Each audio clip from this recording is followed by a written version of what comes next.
All right, that's it. Let's get going. Let's do this, guys. Oh, let me turn down my gain. All right, how's that? Looks all right. Okay.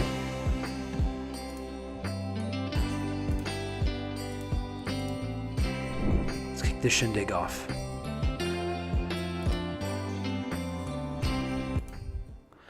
All right. Welcome back, everybody, to day 4 of the 12 Days of Search Atlas. Today I got something really special for you that I cannot wait to walk you guys through, okay? What if I had told you that we had all been lied to? What if I told you that we had been living in a simulation, an SEO simulation that was made for the benefit of certain SEO companies and not for our own? Today, what we're going to unpack is a paradigm shift in the way that we look at the internet, the way that we look at websites as SEOs, bringing newfound clarity and perspective to the table. What are we talking about? We're talking about nothing else besides domain power. Today's graphic brought to you by the following prompt. I'm going to imagine the prompt was something like, give me an AI robot wearing the Apple Vision Pro, staring at the world with some cool purple glow thing going on. Great job, design team, as always. Domain power. What is domain power? Domain power represents a paradigm shift in the way that we look at websites and analyze their authoritativeness.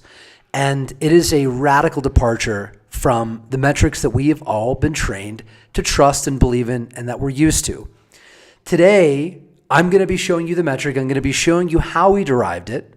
I'm going to be showing you the difference between this metric and the metrics that we have been using as an industry for the last 10 years, 15 years, and beyond. We're not only going to look at the metric, I'm going to go through the patents. I'm going to show you the evolution today. Today is going to be an action-packed session, so I hope you guys are well hydrated. You got something good to sip on, because today we're going to go right into it, and just promise me, you guys, that you guys are going to stick with me through the entire thing. There's so much that I want to show you today. I'm really excited. We put a lot of time and energy into this, okay? So let's get this party started, all right? Hell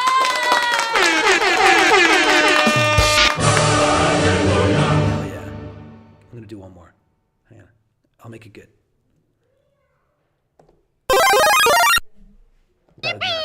Yeah.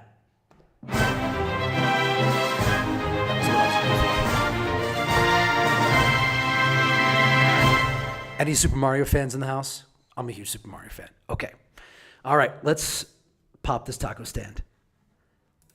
Domain power, guys, is what today we're going to be talking about, as I mentioned. So what is domain power? So before we get to exactly what the metric is and how it works, we're going to talk about the current situation in the industry, which is that we are still using these other backlink metrics. We're using site authority from SEMrush, domain rating from Ahrefs, trust flow from Majestic, domain authority from Moz. When I ran this survey at Chiang Mai SEO, the majority of the room said that they were using domain rating. And I thought that was really interesting, because in the morning before I got on stage, did a little bit of research to see on Fiverr, what are some of the best gigs out there that I could use to juice up and goose up my authority scores? And guess what? All of these high quality and reputable vendors would be very happy to take your $5 and deliver authority scores on tap. You've got this guy in the middle who can give you a DR 70 plus, DA of 50 plus. You got other people who can get you to a DA 90 plus. You got people who can juice up that Majestic trust flow. She looks pretty reputable over here, right? So, like, look at this, right? This as an industry is horrible. When the metrics that we're using can be so easily manipulated, right? SEO becomes more of a statistical manipulation business, more about optics rather than outcomes. This is actually hurting us as an industry. And it's really, honestly, it's time that we move beyond the obsolete metrics. I'm not just today going to show you why the metrics are obsolete. I'm going to show you how we can build it up to get there, okay? So, fascinating leak. My good dear friend Irfan Azimi, if you're watching this piece, Irfan, love you, man. Irfan did something amazing when he leaked the Google Content Warehouse data model. What he allowed us to do is to see the truth, whereas Google had been deceiving us for years. We were cryptically reading in between the lines from the testimony, from the lawsuit, litigation with Congress, from Matt Cutts, from different webmaster things, and then even the patents. And not all patents have information that's actually being used in the algorithm. But what we learned from this particular one is that, and by the way, the anchors warehouse model, anchors is not actually about anchor text. It is about backlinks. They call backlinks anchors as their database. And they store the index tier that the backlink is on, okay? What do you guys think index tier means? What's the tier? What does that represent? Does it represent the page rank of the web page in the index? Does it represent the search demand maybe? The amount of traffic that those documents and websites are getting? Does it represent something else? Well, index tier, what we know about this is that there are 3 index tiers that they separate their Alexandria warehouse into. And the documents that are the most frequently accessed are in the highest index tier. So isn't that interesting that the backlinks that they have in their database, they're representing what index tier is that backlink on? Maybe that's a hint that things are a little bit different than what we've been used to thinking about. So we ran a study at LinkGraph because, as you guys know, LinkGraph, we do a tremendous amount of link building for our clients. We spend millions of dollars on it. And we don't like to spend millions of dollars without having confidence about what we're buying, especially knowing how easily manipulated these metrics are, right? So what the hell is going on with the internet and these metrics? What we did is we analyzed a data panel of, I believe it was something 10, 50,000 websites, maybe even more. Actually, it was way more than that. Hundreds of thousands of sites. Because we have the majestic million, and we supplemented that with millions and millions of other websites, plus our own crawl and link graph of the internet. And so we derived the top 1 million websites. And this data panel was the top 100,000 sites. Okay? Now, I don't want you guys to look cross-eyed at this. I want to explain what this is, okay? The gray dots on this chart are sites that have exactly 0 organic traffic, all right, that do not rank on Google. So on the x-axis, we have domain authority. The higher the domain authority, hopefully we'd see some more green dots, right?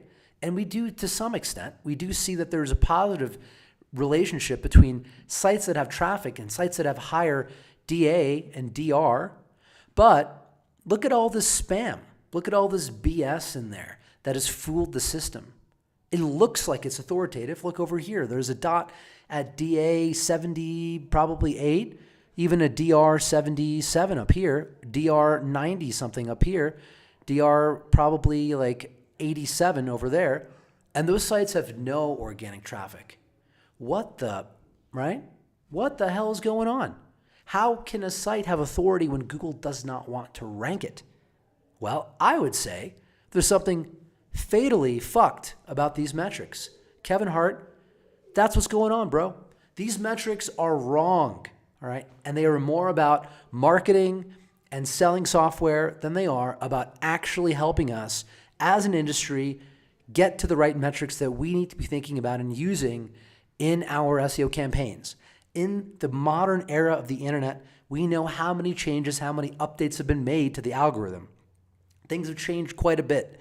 There are new filters, there are spam models, there are all sorts of things that go beyond the primitive PageRank algorithm that Larry Page published in 1998 when he was at Stanford. Today I'm going to take you through those patents and the evolution of those patents, but before I do, I want to ask a question, which is, okay, how good are these authority metrics actually at predicting rankings? How good are they? That question is actually the same as asking, what's the correlation of rankings versus those authority metrics? So, Michael Scott, I will dumb it down. I want to make sure you guys get this. What we're actually asking here is, do these metrics have a high positive correlation, right? Which is to say, if you have a higher authority score, that you will rank more highly on Google. And if so, how positively correlated are they? And which one is more positively correlated and which one is more accurate and has less noise? Well, here you can see the answer.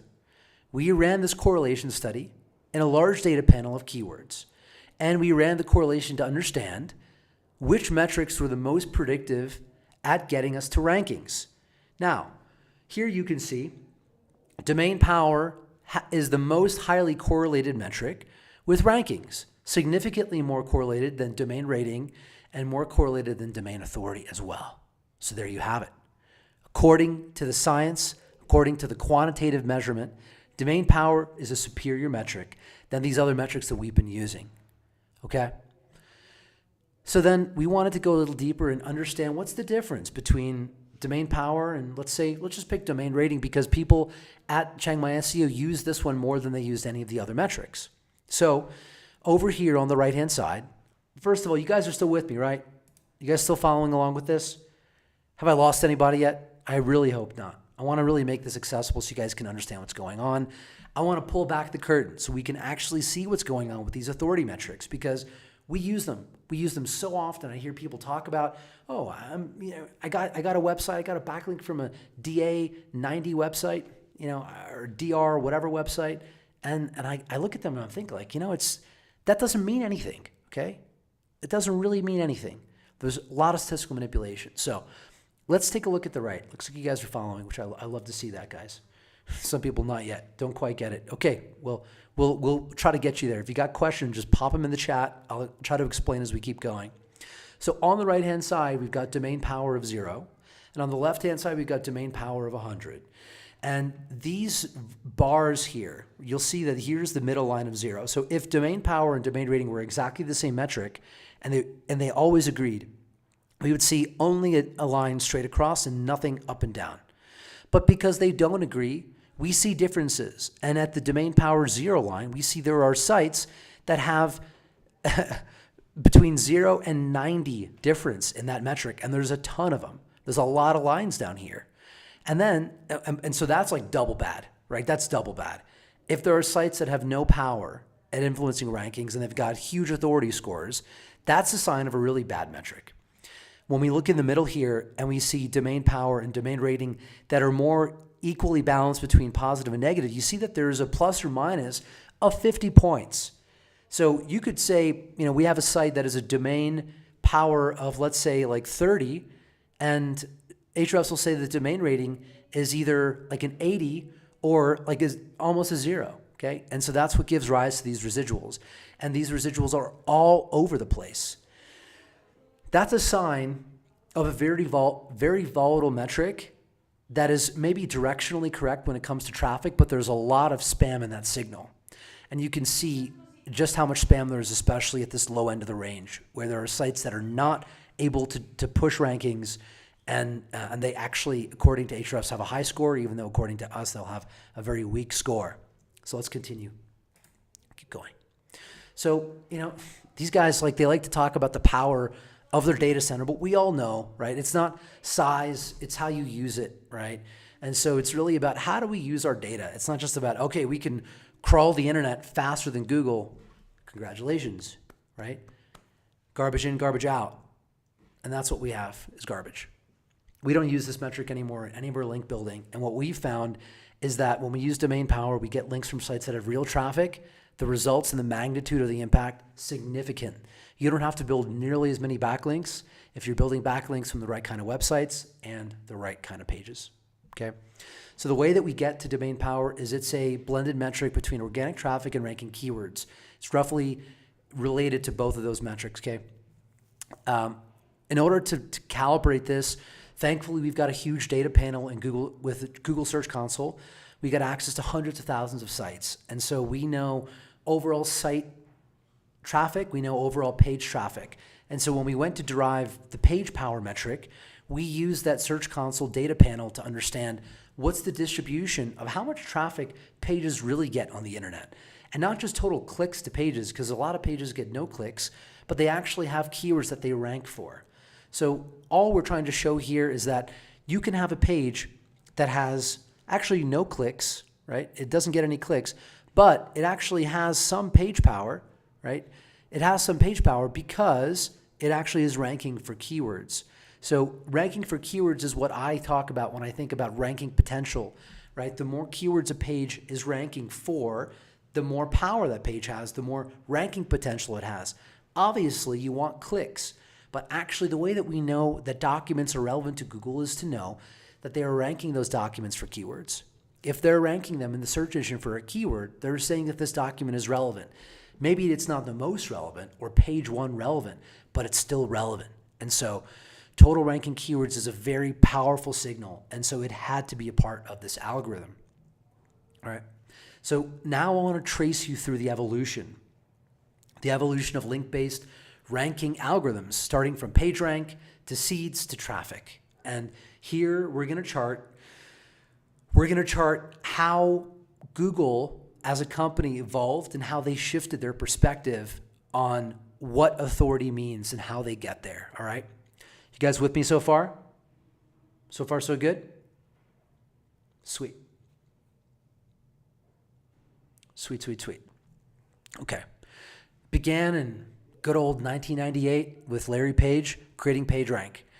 And at Stanford, he published the first paper talking about the probability that a random web surfer ends up at a page after following a large number of backlinks. And what's interesting here is you see that PageRank is split on a page equally by the links on that page. So let's say a page has a total of 0.4 points, a PageRank that it can give, and there's 2 links on the page. Each link gains 50% of the PageRank to pass it on to those other documents, okay? And this was a primitive algorithm. It was the very first version, and you have to remember that back in that time of the internet, crawling and spidering the internet and analyzing the documents and stuff, this was very computationally expensive, and the amount of infrastructure compute that was required to do that was insane. And at the time, what they were doing was just absolutely monumental. Today, it's much easier to access that level of compute, and so the algorithms were able to evolve and become more sophisticated. The new reasonable surfer model, and not random surfer, so this is random surfer because it's randomly clicking on one of the 2 links. The new reasonable surfer model looks at links and says they are not all created equally, okay? So some links are more likely to be clicked on than other links. So now instead of a 50-50, we have a 0.6 and a 0.4. Why is that a 0.4? Because it's lower on the page. And so it's less likely that a reasonable surfer would click on it because it's less likely to be found.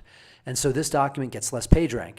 Similarly over here we have a link at the very top of document B. It's passing a higher degree of PageRank than this document C, where they've got a link closer toward the bottom part of the page. Google does have contextual zones in documents, and so where a link is relative to the contextual zone of the document is very likely today to be influencing the amount of PageRank and authority that it is passing, all right? So that is the reasonable surfer model. It was a big evolution. And then they also had a fascinating patent talking about scoring documents in a link database where they describe the various measures. So it actually came before the reasonable surfer model, but I wanted to put this one first because of the similarity between these 2 diagrams. You can see the evolution in the diagram on the left. But here we're looking at some of the specific attributes of links, such as the quality of the document associated, the linking document. It could even be whether it's a in-link from the same site or whether it's an external link, the location on the page, the position of the link, whether it's the first or second or third, the visibility of that link, whether it's in a hidden module or it's visible, the font size, and the date at which that link was produced, and even user behavior, right? So this is an important evolution, and this is actually much more complicated than the first patent, right? So when we think about those authority-based metrics that are doing it based on the original PageRank patent, just even trying to emulate this evolution of that patent would make the old metrics incredibly obsolete. Maybe you could do this, though, because you could say, okay, it's a bigger font size, we'll push more weight. The links further on the page, we'll push less weight. Like, you could try, and you certainly should. I mean, there's nothing wrong, and I'm glad they did, but it got more complicated. It kept getting more complicated. Here, Matt Cutts, you see his name appear on this patent. I call this one the historic data patent. And now here things get way more complicated. Now we're talking about history data. when was the document created, how many changes were made to the document, the queries, all of this other information, the user behavior, these signals, to be able to measure them and calculate them in the way that Google is, gets so much more complicated. This is not trivial anymore. And actually, they even give us an implementation of how they can modify the link-based scoring. And look at this super cool equation. The link score, the modified score, right? The history adjusted score equals link score divided by the logarithm of F, which is the amount of time measured since the inception date of the document. Basically, F goes up the older the document is. F plus 2 is in the denominator. So with logarithms, as that number goes higher and higher, why do they do plus 2 here? If anyone can tell me why they did plus 2, you're smart when it comes to math. I don't want to give you free hyperdrive credits. So you can tell me why they did log of F plus 2, you'll get free hyperdrive credits. But essentially, the longer the age of the document, the older the document is, the lower that link score is, and the history adjusted link score goes down. So now you can see that there's a decay to backlinks, right? The longer and the older the backlink, the less that it's worth. But it's not a exponential decay. It is a tapering off until it hits kind of like a equilibrium point. So interesting to see that equation, to understand how they're thinking about these equations and the mathematics behind it. But again, getting to that history adjusted link score is non-trivial. So then things got a lot more interesting, where then they introduced this concept of nearest seeds. What is a nearest seed? Well, there's this idea, and I thought this patent was so cool, all right? Nerd out with me, guys, on this. Nerd out with me, okay? Here they actually say is that the simple formulation of equation 1 for computing PageRank, which is the classic PageRank that Larry did in 1998, is vulnerable to manipulations. No shit. Some web pages called spam pages can be designed to use various techniques to obtain artificially inflated page ranks, for example, by forming link farms or creating loops. Good job, Google. They knew about this in 2006. And they said one possible variation of PageRank that would reduce the effect of these techniques is to select a few trusted pages, also referred to as the seed pages, and discover other pages which are likely to be good by following those links from the trusted pages all the way down to the pages that they're linking to, and basically transferring that trust rank, let's call it, from seed to page to page to page to page. And as you go further from the links from those seed documents, the less trust is passed on. Now, this is quite interesting because it begs a couple questions. First of all, what are the seed sites, right? That's the first question. And I want to give kudos to a company called Majestic, right? Majestic with TrustFlow attempted to do exactly that. They tried to ask the question, what are those seed sites, and how much of that goody-goody golden trust seed page rank are you getting from the neighborhoods that Google just intrinsically trusts? And they tried to bring that metric in, and that metric, I actually believe it's very useful. And actually, that's why when we do link building, we include that metric, right? But we actually found that in the correlation study, that metric alone is not predictive. So it's not just about how near you are to the seeds. It's not just the page rank either. What else is there, though? What else is going on? So this obviously made things way more complicated. And then it evolved again. And now we're using advertising data signals.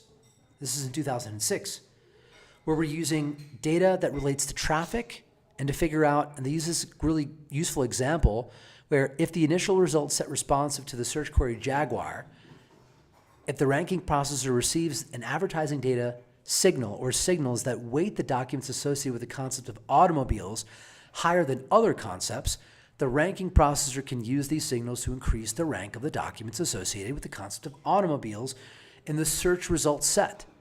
So what does that mean? It basically means they can use advertising data from AdSense when people are engaging and clicking on the ad on that page, or maybe even AdWords, to infer the context. If that page is not getting clicked on, and probably where are they getting this data from? It could be coming from AdSense, which is really the advertising backbone of the internet. Google sees an incredible amount of data in AdSense. You can actually use the AdSense API to figure out roughly the quality that Google puts into a page Also, the quality that Google puts into a visitor.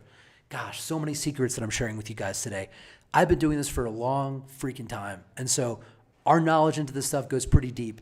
But it's cool to be able to take what we observe empirically when we're running these experiments and just exploring the ecosystem with the patent literature that validates some of the concepts that we've observed in the wild into the theory, and we can connect both dots together and sometimes gain some key insights. But down here they say the high number of visitors to a document in the initial result set, the ranking processor can use that signal to increase the ranking of the document. So, man, if you're an SEO software company, where are you going to get that data from? You're not. Then Panda came in, Navneet Panda. He's like one of those OG original gangsters. Yep.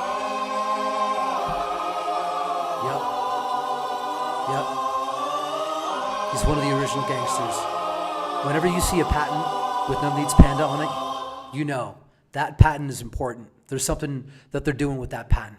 So let's look at this one. Ranking search results. Very simple name that belies some really important truths. He talks about in this patent specifically counting the reference queries. A reference query is a query where someone is looking to go directly to the document. So what this patent is describing, group-specific modification factor for each group based on the count of independent links and the count of reference queries for the group. And they use those metrics to modify the scores of the document. So you could see in the diagram, is the query navigational to the resource? Is it a navigational query? Let's be specific. A navigational query would be, for example, if you wanted to find the holistic SEO page that teaches the Search Atlas Holistic SEO Framework on our website, you would type in Holistic SEO Search Atlas. And that is a navigational query to find a resource. They actually use that, right? They use that score and are looking at the amount of navigational queries where people are actually creating search demand, looking for a website or looking for a document, and comparing it to the exact match-related traffic that happens through the search engine. I believe that actually the Helpful Content Update had a lot to do with the amount of branded search traffic that websites received versus the amount of just regular search traffic. If you're not a brand and people aren't looking for you, okay, then why is that? It must be that you're not actually that important. If humans don't know who your brand is and they're not searching for you intrinsically to find information and go to your website, then you might just be a spam content farm, and they don't want sites like that. They're in the interest in Eric Schmidt said this specifically. He said that brands are the noise in the cesspool of information of the internet. And so that is an important frame to think about, is we want to be building brands. We don't just want to be building SEO sites. So I'm going to look into the chat. A couple people were trying to answer the question of why did they do the logarithm of f plus 2? Well, logarithm of 0, right? If, let's say, f was 0, it was the day the document was published, logarithm of f of 0 is negative infinity, right? It's a non-valid numeric. An f of a log of 10 is a log of 10 is 0, or a log of 1 is 0. And so if it was 1, then you would have a 0 in the denominator, which is also not acceptable. And so the reason that they did a plus 2 is so that they can get off the logarithm curve and the negative numbers and move into a positive zone that has more of a tapering off. That's the reason why. I'm sorry. It was a tough question and quite technical. Anyways, hopefully that gives you some context into why they made that part of the equation that way. Let's keep going. We're almost through the theoretical side. And guys, I hope you're following me. What we're doing, again, is we're tracing the evolution of the way that Google measures the authority of websites. And we're going to end off on looking at the actual data warehouse model to see what are they using to calculate the authority score in the modern era, in the current chapter, right? So the evolution in 2012 was now to start using the click data. So the quality measure for each selection can be based on, in part, a click duration. Oh, shit. How long are these people staying on the web page? How long are they staying on my backlink? Are they staying there for a short amount of time? Are they staying there for a long amount of time? Or a medium amount of time? And all that data is coming together, and they're using that signal as well to determine the quality and the value of those backlinks. So now, if you put yourself in the shoes of like an SEO tool, thinking, man, this is going to be quite hard for us to bring this data as well into our model and calibrate it. Maybe it just can't be done. Jackie, you have the right idea. What does it all mean? But it's okay, Jackie. All right, take it easy, my man. We're going to unpack it in a different way now.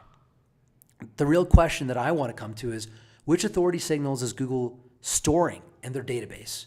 We see the patent literature. We kind of know how they're thinking about the evolution of these algorithms, but what are they actually storing in the database? Maybe if we could see the signals that they're using in the database, we could build a better metric. Possibly, hopefully. So let's see. There's a great model here. It's called the compressed quality signals model, and we're going to look at it right now. So, and right here, guys, another shout out to my man, Irfan Azimi. He's the guy that leaked all this information that's been super helpful. We're going to have him on the show soon. So this is a really interesting model because it shows you some of the signals that they're measuring on web domains. And here you can see exact match domain to motion. That's interesting. We have NSR confidence. We have a low quality integer value here. We've got a nav to motion, PQ data. Oh, snap. Page quality signals. We talked about that right yesterday with Scholar. I told you guys they're using this. So PQ data and then site authority. Okay, so site authority. So they are using site authority, but what else are they using? They've got a baby panda demotion. They've got an authority promotion. They've got craps absolute host signals. This is a complicated one. Maybe we'll talk about that with Irfan. A SERP demotion. They've got anchor mismatch demotion. So this is like something about the anchor text profile. They've got an experimental Q-star signal. They've got pairwise scoring data. They've got topic embeddings. Oh, shoot. Topical dominance, topical authority. That's another form of authority. I thought authority was only about backlinks. Who knew that authority could also be derived based on the content of the website and what it's ranking for? Oh my goodness, this is much more complicated than I thought. And then scamness. How scammy is this website? Ooh, now we got to figure that metric out too? Shoot, and there's also an unauthoritative score as well. Wow. Now, if you're trying to understand how authoritative a website is, this ensemble equation just got a lot more complicated. So maybe, guys, we can take a moment and could pour some out, right, for these old metrics. Spill some of my water on the floor. Pour some out for the homies. Honestly, I got to say this. I think that Semrush, Ahrefs, Moz, Majestic, they built the foundation for this industry. They helped us get to the point in which we are today. So I thank them for that. I thank them for giving me my first SEO tool that I used when I began my career, my journey. But I'm pouring one out because these metrics, it's time for us to let them go. Okay, here I'll show you some interesting examples. Here's the average DR of 85 for these websites, and the average organic traffic is 251. What the hell? Look at these sites here. These sites, they think that they have high authority, but they have such low traffic. So, and there's not just one or two, there's hundreds. So definitely, man, definitely there's a problem with these metrics, and it's time we move beyond that. So the point of really what I want to say about these metrics is twiddlers, fiddlers, and diddlers, oh my, okay? What does that mean? Like when you look at the ranking engine and the way that they derive the final rankings, there's all these components that move things up and down based on different signals, based on these different measurements, based on the patent literature that I just walked you guys through.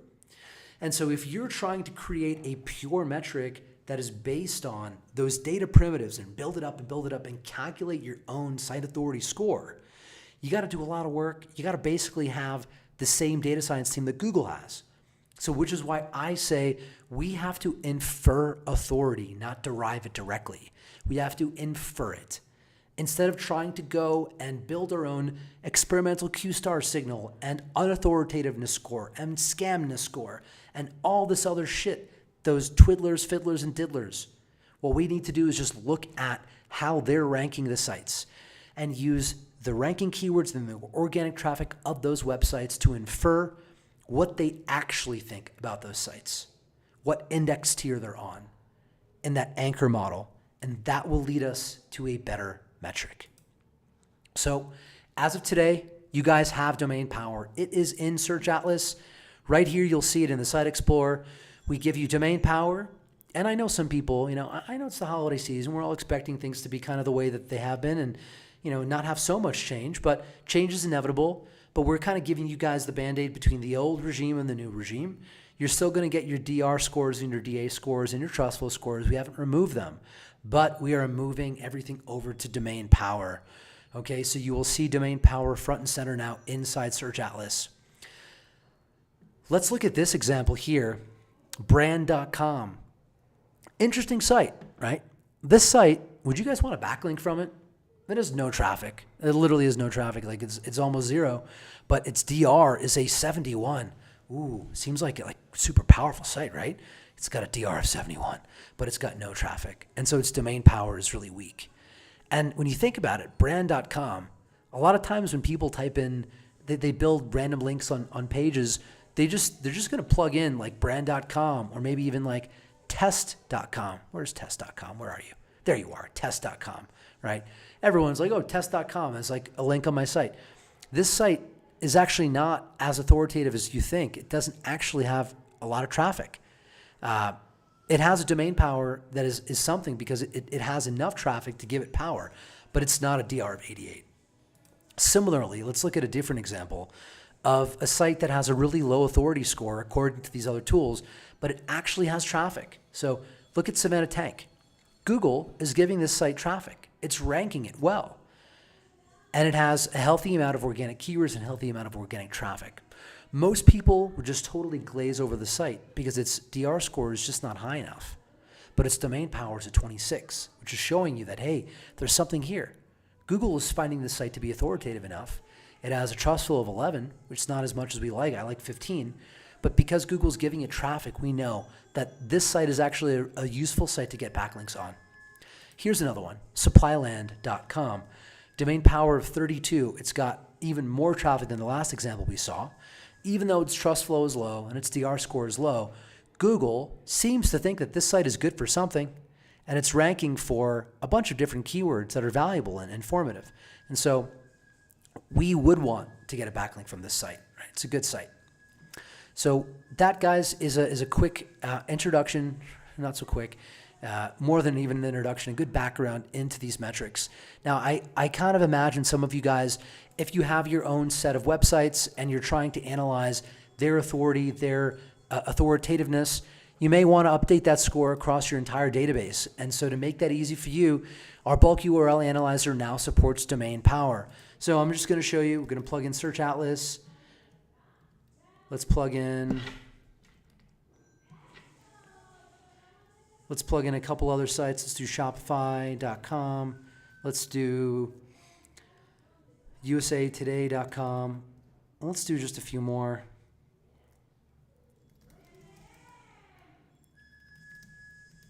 Let's take these 5 and let's analyze their authority in bulk and see what we get. Uh-oh, something went wrong. Of course, on the demo day, it doesn't work. All right, team, we'll get that fixed. Let's just try one more time. Oh, no. Well, I promise you we'll fix it today. I'm so sorry about that. Of course, this has to happen on the demo. But you will be able to get up to 5,000 URLs analyzed at one time and get the domain power scores for your links. So if you guys have your own database of websites, you can put them in here. You can analyze their authority in bulk. You can also plug them into here. You can analyze them here in bulk if you're on the Pro plan and get their domain power inside Site Explorer. We will also be bringing domain power into all of the other reports, whether you're using the on-page audit tool or the keyword analysis tool or the content planner or just different parts of our toolkit. We'll be migrating everything over to the new metric because it's much superior to the previous precursor metrics. And that's domain power and page power. So, and guys, what we're also going to be doing is we're going to be sharing larger and larger correlation studies where we show not just the correlation of these authority factors, we're also going to be showing the correlation of the semantic scores and comparing which scoring measurement is the most powerful. And also, we touched on some of these other factors that are also important in here. Factors like the topic embeddings, version data, right? What's that all about? There's a knowledge-based trust factor. There's a site score factor. What are these factors really about? Well, stay tuned. It's a part of the 12 Days of Search Atlas. We are going to be talking about these metrics and some of the new things that we're going to be releasing to give us, for the first time in the industry that has ever had this type of technology, perspective into these scores. Okay, I'm going to quickly check the chat for some questions. Okay. Totally. OC Website Pro, you see that when analyzing SERPs and you look at what's ranking in SERPs, it's totally true that when you go to Google, you type something in, you're not always going to see things neatly organized according to authority. One of the things that we have seen is that search has become, what I like to say, more democratic. It's more democratic because building authority through backlinks is actually not democratic. Building authority is expensive, and people who have more resources, people who have been ranking already on page one for a long time, they have the advantage when it comes to authority.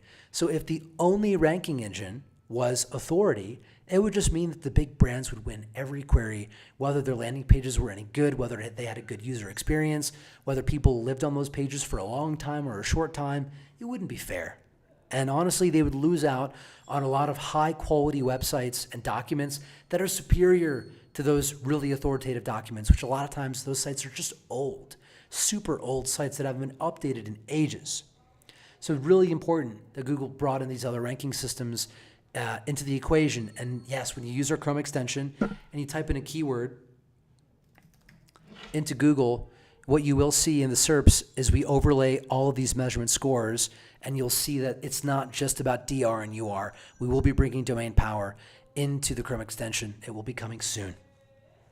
Okay. Sweet. Yes, and Michael Parker mentions, he asked, when will it go live in our SA platform? It's live today, brother. So whatever I just showed you right there is in the public version. It's in the production version, so you can jump in and get it right now. V12 says, good to see domain power included in the Link Laboratory Publisher Exchange. Absolutely, it's in there. So if we pop over to the Link Laboratory Publisher Exchange in the app ecosystem, we click here. We, of course, included this very important metric in here because we want you guys to be focused on doing link building with the most powerful and influential websites so you can sort your domain power range however you like. But by default, we're really focused on trying to get sites that have a higher domain power. And a lot of times, guys, because those sites, actually, I want to double click on this. Literally, I want to double click on this. Right now, guys, if you are using domain power and you're thinking about it the way that I'm talking about, you are at a very special moment in the industry because most people are still clowning around with the old metrics, the DA, the DR, the SA. They're still using the old metrics, which means the link building sites, all the link builders are just looking for high DA and DR, right? They're not really looking at traffic and domain power. So if you come in here and you're focused on the right metric, the one that will move the needle the most, which is domain power, you will actually likely be able to find sites that will have a lower DA and lower DR, which means other link builders won't be buying from them, and they'll have lower prices, and you will be able to gobble up a bunch of really, really, really good, high quality, high traffic website links for not a lot of money, okay? Hope you guys like that pro tip right there. Okay. V12 asks, going back to yesterday in Scholar, how can that data return be incorporated into the Content Genius? So the thing about Scholar is it's an objective framework for evaluating content. Scholar doesn't actually repair or enhance your content right now. What we're doing is we're trying to bridge that gap with Content Genius. And so really what we're using Scholar for is to figure out the gaps in the way that we're creating our content, the issues with our prompt engineering framework. And so what you guys will be seeing, you'll be getting this, it's coming, the content blueprints. If you guys haven't watched my talk at Chiang Mai SEO, I talk about the content blueprint framework. The content blueprint framework is all about giving you your own lattice, your own system for generating content bespoke that is programmatically generated using our system and our software while using your API keys to tap into Claude or OpenAI, and also a framework for fine-tuning your own models. So it's really powerful, it's really complete, and the idea behind Scholar is that when you build those models out and you generate content, you'll be able to get a benchmark score that tells you whether you've done a good job or your prompt's leading in the wrong direction. And you better believe that we're using Scala right now internally to calibrate and tune our own model that we're updating, which is the default Search Atlas model, okay? That's a great question. Eric asks, can we submit a list of local agency competitors and get them blocked from using Search Atlas? Oh, man. Well, guys, remember, you guys all have the first mover advantage here, right? You guys are on this. You guys are here while other people are drinking their eggnog and they're getting lazy or they're on vacation. You guys are dialed in this holiday season. You're focused. You're trying to become 1% better today than you were yesterday, or maybe even more than that. That is how you stay ahead, and that is how you will beat the competition. You guys that have been following this for the longest time, you have a huge edge over everybody else. Hilarious question, Eric. And let's see what else. It's a math question. Yeah, skip that one. Yeah, good. So I think we covered all the questions that I can see in here so far. And guys, let me know what you think when you guys are using domain power. I would love for you guys to start publishing more case studies about your link building and the outcomes. We will be publishing our own case study. I don't know if it'll be this week, but it might be next week. We'll do a separate live stream outside of the 12 days. We just completed a massive project for a very large agency. They had 152 websites they wanted to implement auto on with about 350 Google My Business profiles. It took us 2 months to help them do that, to install auto and the GMB automations on everything. And we got all the data back. We got all the results data back. And I don't want to kind of tip the cap, but let's just say the results were quite interesting. So stay tuned for that one as well. Guys, it's been super fun. Excuse me. Today was day 4 of the 12 days of Search Atlas. Tomorrow, join me again where we will continue, and we will begin with day 5. Tomorrow's launch is going to be something really exciting. Just like today, we really changed the game for the industry and the direction we're moving in. Tomorrow, we're bringing new sight and new perspective into something that we as an industry have always wanted to be able to measure, but never could. Never could in an easy way. And the reason that we as an industry do not talk about those metrics so often, it's because we're just simply unable to measure them in an easy, programmatic, systematic way at scale across all of our client sites. Maybe you guys have some inkling about tomorrow what we're going to announce, but I'm really excited to show it to you. It's going to be really exciting. It's going to be really fire, and make sure you guys are here for that, all right? Thank you guys so much for tuning in today. It's been an absolute pleasure, and you guys are all original gangsters because you've been here, you've been a part of this, and appreciate you guys so much. I will see you guys back here tomorrow for day 5 of the 12 days of Search Atlas, and until then, peace out.